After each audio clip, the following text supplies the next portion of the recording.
सरकार ने यूं तो बहुत पाप किए हैं, इतने सब पाप करने के बाद में एक काम ठीक किया, वो ये कि मोहम्मद अफजल को फांसी दी। देर आए दुरुस्त आए। ऐसे आतंकवादी जो देश की सर्वोच्च संस्था, लोकतंत्र का, न्याय का मंदिर, देश की एकता, अखंडता और संप्रभुता का प्रतीक, लाखों लोगों के बलिदान, शहादत और कुर्बानी की बदौलत मिली आजादी का जो प्रहरी हमारा संसद, उसके ऊपर जिसने हमला किया, उसके ऊपर फैसला यद्यपि देर से आया, लेकिन हम इस फैसले का स्वागत करते हैं और सरकार से मांग भी करते हैं कि जितने भी बलात्कारी और आतंकवादी देश के साथ जिन्होंने धोखा किया है, ऐसे जितने भी लंबित मामले हैं फांसी के, आदरणीय राष्ट्रपति जी के पास में जो दया याचिका के रूप में एक प्रावधान किया हुआ है, हम तो कहते हैं कि अपवाद रूप में कोई मामला हो जाए तो अलग बात है, ऐसे लोग तो कतई दया के पात्र नहीं। सरकार ने ये काम पहले कर दिया होता तो दूसरे जो देशद्रोही लोग हैं उनका साहस नहीं होता। दूसरी बात,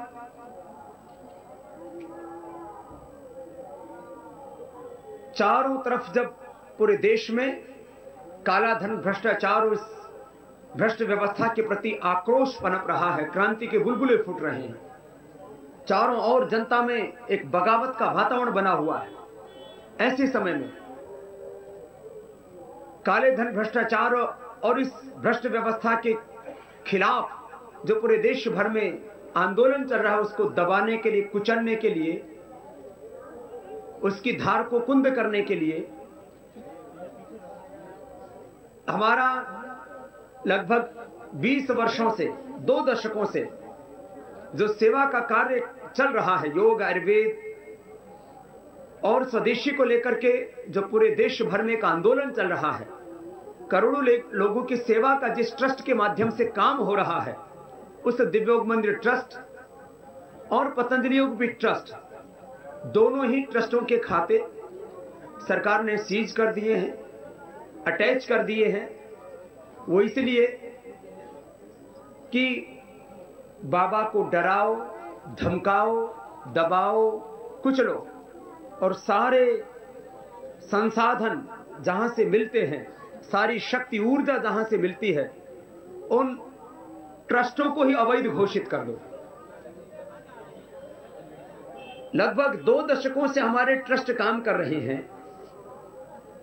पहले हम चैरिटी कर रहे थे, पहले हम देश की सेवा कर रहे थे, गरीबों की सेवा कर रहे थे, पहले योग, आयुर्वेद और वैदिक ज्ञान, आर्ष परंपरा, सनातन परंपरा को आगे बढ़ाने का हम पुण्य काम कर रहे थे। अब जब से हमने सरकार की पोल खोलनी शुरू की, तब से हम अपराधी हो गए, तब से हम लोकतंत्र के विरोधी हो गए, तब से हम देशद्रोही हो गए, तब से हमारी चैरिटी का काम उनको व्यापार दिखने लगा। 4 जून तक 4 कैबिनेट मिनिस्टर हमको लेने के लिए आते हैं, हमें योगी, महायोगी बताते हैं, प्रधानमंत्री जी हमसे बात करते हैं, आदरणीय राहुल गांधी जी हमसे बात करते हैं, आदरणीय बहन प्रियंका गांधी जी हमसे बात करती है, आदरणीय मनमोहन सिंह जी हमें पत्र लिखते हैं। इस समय जो महामहिम बन चुके हैं उनको हमारे साथ संवाद करने के लिए लगाया जाता है और उस समय वो भी हमारी अगवानी के लिए आगे आते हैं। 4 जून से पहले हम देशभक्त थे, तब हम इस लोकतंत्र की ताकत थे, तब हम देशभक्त थे, लेकिन आज इनको देशद्रोही नजर आते हैं। और सारे खाते सील करना, ये तो सारे खातों को अटैच करना, ये तो उनकी मंशा का एक प्रमाण है। इन्होंने अपने वरिष्ठ दूतों को भेज करके हमको दबाने की कोशिश की, रोकने की कोशिश की, और जब हमने कह दिया हम सत्य के पथ से, न्याय के पथ से विचलित नहीं होंगे, काला धन देश को दिलाने का, भ्रष्टाचार मुक्त भारत बनाने का और इस अन्यायपूर्ण व्यवस्था को मिटाने का जो हमने संकल्प लिया है, चाहे वो हमें फांसी पर लटका दें, चाहे हमें कारागारों में कैद कर दें, और इस जन्म को ही नहीं अनेक जन्म हमें इस कार्य को लेने पड़े तो उसके लिए भी हम लड़ने के लिए तैयार हैं। हम न रुकेंगे, न झुकेंगे, न बिकेंगे, न डरेंगे, न दबेंगे। सरकार ने हमको 92 करोड़ रुपए का नोटिस भेजा। ट्रस्ट को जितना भी दान मिला उसको इनकम बताया। इस देश में एक बहुत बड़े खानदान के ट्रस्ट चलते हैं और उसमें हजारों करोड़ रुपए का दान लिया जाता है और उन ट्रस्टों के माध्यम से पॉलिटिकल एक्टिविटीज की जाती हैं। उनके ट्रस्टों को दिया हुआ पैसा दान, और हमें इस देश के करोड़ों लोग जो 11-11 रुपए से लेकर के और इस राष्ट्रीय यज्ञ में अपने खून पसीने की मेहनत की कमाई दान करते हैं, हमारा दान इनको इनकम नजर आता है। ये दिव्य उद्गमन ट्रस्ट, पतंजलि योगपीठ ट्रस्ट के खातों को अटैच करके, सीज करके हमारे इस आंदोलन को ना तो आज तक ये किसी भी तरह से दबा पाए, ना आगे दबा पाएंगे। हम अंतिम श्वास तक काले धन, भ्रष्टाचार और व्यवस्था परिवर्तन की लड़ाई को लड़ेंगे। इस समय महाकुंभ का अवसर है। पूरे देश में धर्म, अध्यात्म और संस्कृति का पुण्य प्रवाह आगे बढ़ रहा है। पूरा देश अपनी सनातन संस्कृति को लेकर के प्रतिबद्ध है। गो हत्या, भ्रूण हत्या, गंगा में गंदगी प्रदूषण का मुद्दा, जमुना का तो अस्तित्व ही मिटा दिया। 1 करोड़ गायों का हिंदुस्तान में कत्ल होता है। यह शोभा नहीं देता है कि जिस देश में रहते हो उस देश की संस्कृति, सभ्यता, उस देश की तहजीब, उस देश की परंपरा, उसका आदर करना चाहिए। हमें सरकार से कोई सहयोग नहीं चाहिए और ना आज तक हमने 1 कौड़ी का सरकार से सहयोग लिया। लेकिन वो यदि असहयोग भी करती है तो भी हमको आपत्ति नहीं, लेकिन वो ये सोचे कि हम डरा धमका करके इस राष्ट्रीय यज्ञ में विघ्न डाल करके हम इसको बंद करवा देंगे, तो ये उनका दिवा स्वप्न है। आज जब देखा कि पूरे देश भर में एक सरकार की गलत नीतियों, उनकी अव्यवस्था, कुव्यवस्था और उनके पापों के खिलाफ एक बहुत बड़ी बगावत और विद्रोह का भाव पैदा हो रहा है, तो उन्होंने इस दबाव में कि जब पूरा देश संगठित हो गया इस पूरी सरकार को उखाड़ फेंकने के लिए, तब उन्होंने मोहम्मद अफजल को फांसी दी है। फांसी देकर के देश के ऊपर कोई एहसान नहीं किया है, ये बात हम कहना चाहते हैं। उन्होंने देखा जब पूरा देश संगठित हो रहा है तो अब हम तो पराजित होना तो इनके लिए अवश्यम भाव है ही, महापराजय होगी। इतना ही नहीं, इनको लगता है कहीं हमारा अस्तित्व ही खत्म ना हो जाए, क्योंकि जो इनके ऊपर तुष्टीकरण के बार बार आरोप लगते रहे हैं, अपना दामन साफ करने की ये कोशिश जरूर कर रहे हैं, लेकिन दाग इतने गहरे लगे हुए हैं कि किसी साबुन या केमिकल से वो छूटने वाले नहीं। दोनों काम आनन फानन में किए। हमको लगभग 100 करोड़ से ज्यादा का नोटिस भेजा, और जिस दिव्य योग मंदिर ट्रस्ट और पतंजलि योगपीठ ट्रस्ट के कारण से भारत ही नहीं पूरी दुनिया में योग, आयुर्वेद और भारत का यश बढ़ा, प्रतिष्ठा बढ़ी, गौरव बढ़ा। इन्होंने तो भारत की नाक कटाने के काम किए हैं, पूरे विश्व में भारत की इज्जत, सम्मान, प्रतिष्ठा को घटाने के काम किए हैं। जो संस्थान, जो व्यक्ति पूरे विश्व में भारत और भारतीयता की प्रतिष्ठा बढ़ा रहे हैं, उनके ऊपर अंकुश लगाने का क्या प्रश्न है। लेकिन अब इन्होंने देखा कि ये काम तो गांव-गांव तक पहुंच रहा। हमने गांव, प्रखंड, बूथ और वार्ड समितियां बनानी शुरू कर दी हैं, लाखों गांवों में बन चुकी हैं। और दूसरी तरफ इस गंगा, यमुना और सरस्वती मैया का प्रताप, इस देश की सनातन संस्कृति का ये अद्भुत अभ्युदय, और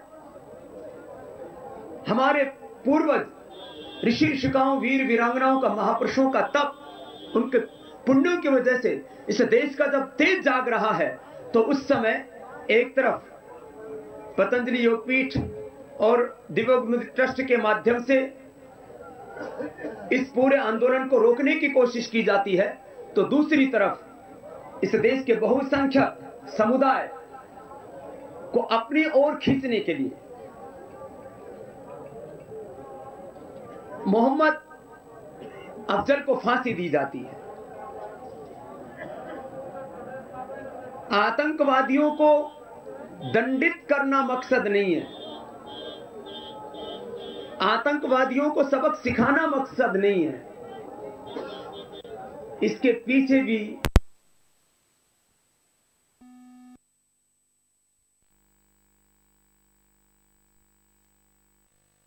राजनीति कर रही है, ये अपने मौत का गड्ढा खुद खोद रही है। विनाश काले विपरीत बुद्धि ही। पहले हिंदू आतंकवाद और भगवा आतंकवाद देश के सामने एक भ्रम की स्थिति पैदा करने के लिए, इस देश में करोड़ों मुसलमान देशभक्त हैं, इस देश के करोड़ों हिंदू देशभक्त हैं, लेकिन आतंकवाद को कभी हरा रंग दिया जाता है, कभी उसको लाल रंग दिया जाता है, कभी उसको मुस्लिम आतंकवाद, कभी हिंदू आतंकवाद। इस देश को तोड़ने की कोशिश कर रही है ये सरकार। इसको सत्ता में रहने का नैतिक और संवैधानिक अधिकार तक नहीं है, लेकिन ये कितने ही कोशिश कर ले, देश पूरी हकीकत जानता है। पहले इन्होंने हमारे ऊपर डबल सीबीआई लगाई, 100 से ज्यादा नोटिस भेजे, अब 100 करोड़ से ज्यादा के नोटिस भेज दिए, और अखबारों में खबर क्या छपवाते हैं कि बाबा रामदेव के ट्रस्ट ने टैक्स की चोरी की। हमारे दान को इनकम बता करके फिर हमको टैक्स चोर बताते हैं। माने देश के सामने एक भ्रम फैलाना चाहते हैं कि बाबा रामदेव भी चोरी करता है टैक्स की। अरे हमारे दान को तुम इनकम बता करके और हमें टैक्स चोर बताओ, हमें कभी इसको मंजूर नहीं कर सकते। हमने जन्म से लेकर के आज तक चोरी तो बहुत दूर की बात है, 1 रुपए की कोई हेरा फेरी भी नहीं की। फिर उसके बाद में इन्होंने जब सीबीआई ने लिख करके दे दिया कि ये तो केस सीबीआई की जांच के लायक ही नहीं है, फिर भी नहीं कहा कि करो, और अब तो आदेश दे रखे हैं कि 1 सप्ताह के भीतर बाबा रामदेव जेल में होना चाहिए।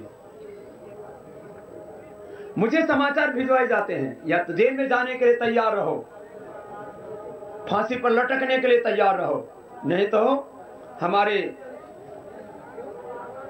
पापों की पोल खोलने बंद कर दो। हमने कहा हम नहीं रुकेंगे। तो आपने देख लिया, और हम कानून की लड़ाई न्यायालयों में लड़ेंगे, हमें देश की न्याय व्यवस्था पर पूरा भरोसा है। और देश की लड़ाई हम गांव, शहर, गलियों से लेकर के, सड़कों से लेकर के पूरे देश में लड़ेंगे। अभी 2 महीने तक मैंने कार्यक्रम दिए हुए हैं, उसके बाद 1 साल तक व्यवस्था परिवर्तन की यात्रा पूरे देश भर में चलेगी। अच्छे लोगों की सरकार बने, जो काला धन देश को दिलाए, भ्रष्टाचार को मिटाए और इस अन्यायपूर्ण व्यवस्था के स्थान पर न्यायपूर्ण व्यवस्था की स्थापना करे। देश रक्षक, गो रक्षक, धर्म रक्षक, गंगा रक्षक प्रधानमंत्री बनना चाहिए देश का। इसके लिए एक वातावरण देश भर में बनाएंगे। 300 ऐसे सांसद जो प्रामाणिकता से देश की सेवा करें, अच्छे लोगों की सरकार बने, इसके लिए एक पूरे देश भर में वातावरण बनाया जाएगा। हमने पहले भी 11 लाख किलोमीटर की यात्रा की है और अब भी व्यवस्था परिवर्तन की यात्रा की तैयारी पूरी हो चुकी है, वो यात्रा भी शुरू होगी। हम एक तरफ योग करा करके व्यक्ति निर्माण, चरित्र निर्माण का काम करेंगे और दूसरी तरफ राष्ट्र निर्माण के लिए जो हमारे राष्ट्रीय प्रश्न हैं उनको लेकर के देश भर में संघर्ष करेंगे। ये कौन होंगे, किस दल के होंगे, नए दल के होंगे, पुराने दलों के होंगे, इसमें कितने युवा होंगे, कितने बुजुर्ग होंगे, ये पूरा का पूरा आपको, मैंने कहा ना, जब यात्रा शुरू होगी तो सारी बातों को आपको बताया जाएगा। 2 महीने की देरी है और हो सकता है जिस तरह से सरकार मेहरबान है 2 महीने से जल्दी भी आंदोलन शुरू हो सकता है। तो इसलिए 2 महीने का तो मैंने एक अनुमानित समय बताया है, हो सकता है 2 दिन बाद भी करना शुरू पड़ जाए। दामन में दाग तो कमोबेश सब जगह लगे हैं, लेकिन कुछ अपने दाग धोने के लिए तैयार हैं और कुछ के इतने गहरे नहीं हैं, वो चाहे तो धो सकते हैं, लेकिन इसका दामन इतना दागदार है कि उसको धोने के लिए अभी कोई वॉशिंग पाउडर बना नहीं है। इसलिए दाग क्योंकि बहुत गहरे हैं, इसलिए वहां पर चोट भी ज्यादा करनी पड़ रही है।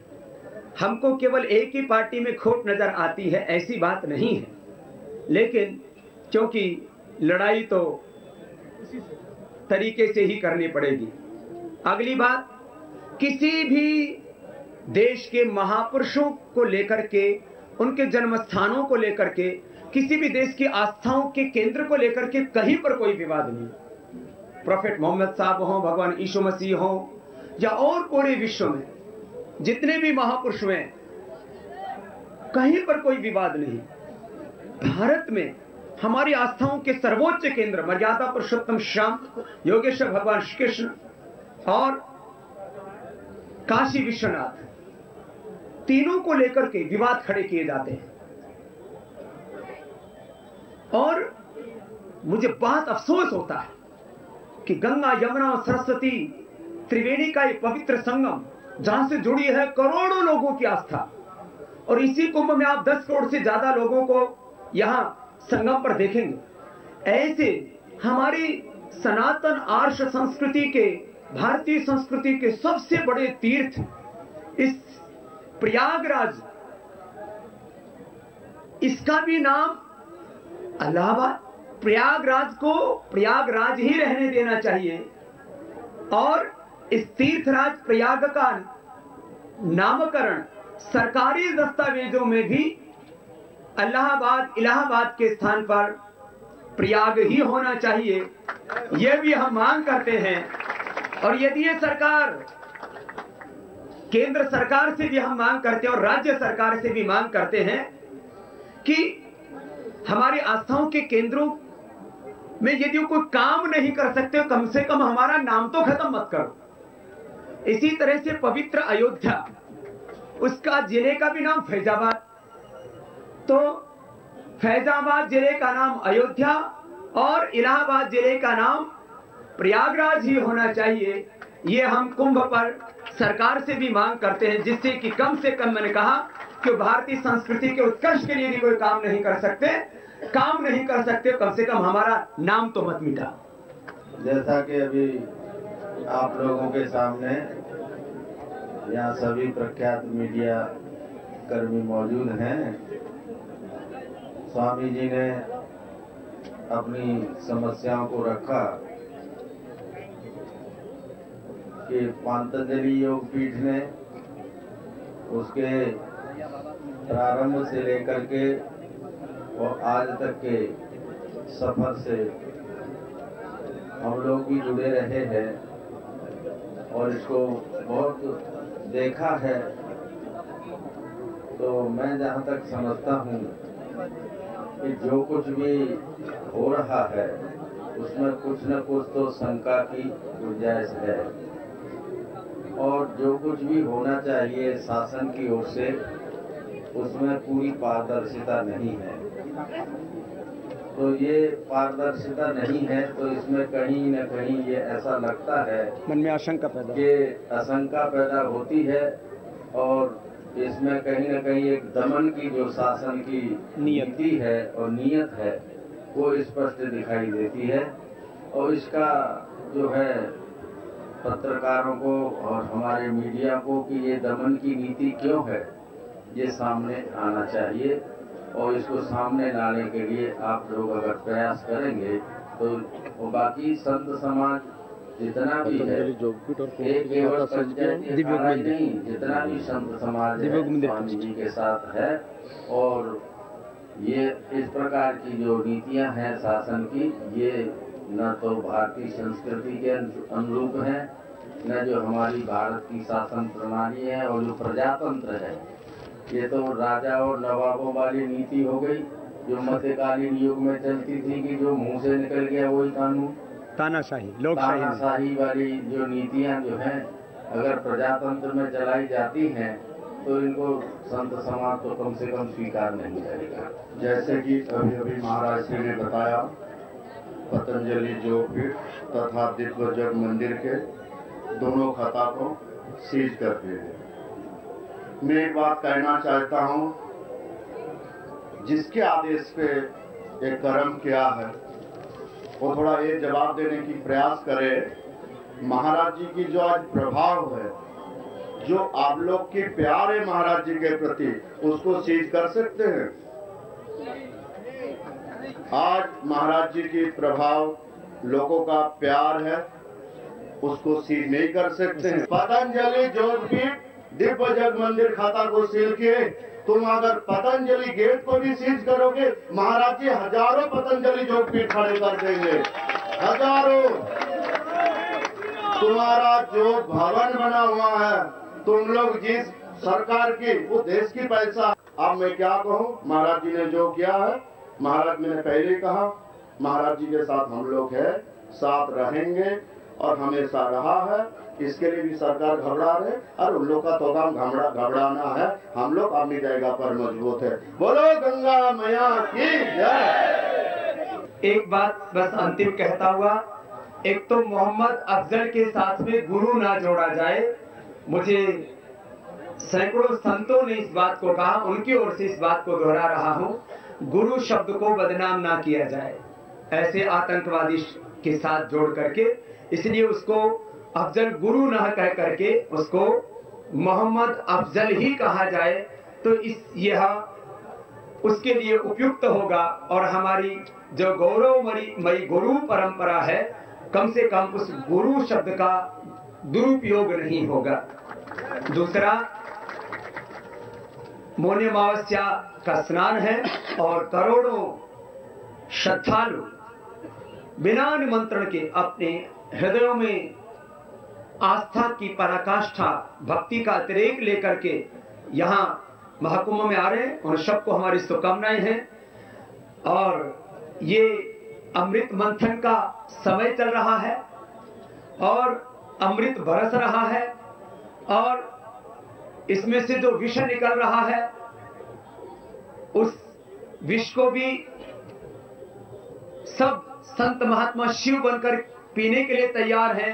लेकिन इस देश में जो पाप अधर्म अनाचार है वो मिटेगा। देश के पुण्यों का उदय हो चुका है, भारतीय संस्कृति के पुण्य का उदय हो चुका है।